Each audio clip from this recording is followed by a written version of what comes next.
Designing PowerPoint, the Modality Principle and the Redundancy Principle. Present words as audio narration rather than on-screen text. Why is it important to present the words as audio? Words that are presented verbally take some of the load off the learner. The learner can't fully concentrate on the image if they are also reading the text. Using audio allows the learner to focus on the visual while listening to the audio. Most of my presentations use the Modality Principle. This principle works best when the audio is short, not long. The Modality Principle isn't effective for a long lecture. It is better to advance the slides more often than to create a long audio lesson while the participant looks passively at a slide. This applies both to online learning and in the classroom. However, if you are using technical words, key steps, or directions, it may be best to show the words. In the case of this slide, the words are presented on screen to be sure the audience understands the word needing and how to spell it. Explain visuals with words in audio or text, but not both. In other words, unless the text is really short, like the quote you see here, don't read the text. The redundancy principle is very similar to the modality principle.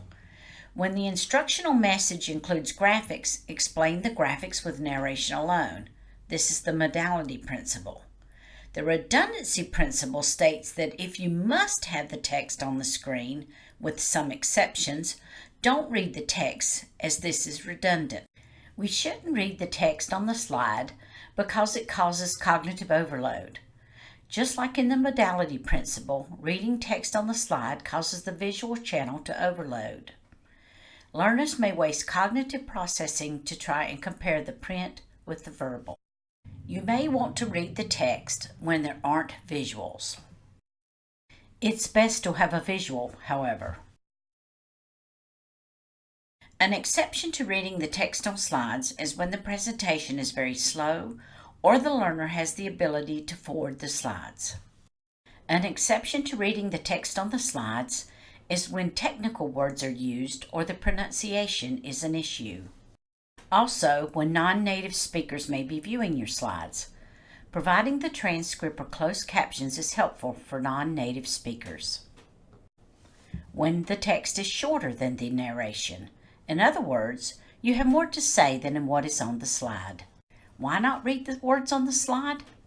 Wouldn't words and audio support both visual and auditory learning styles?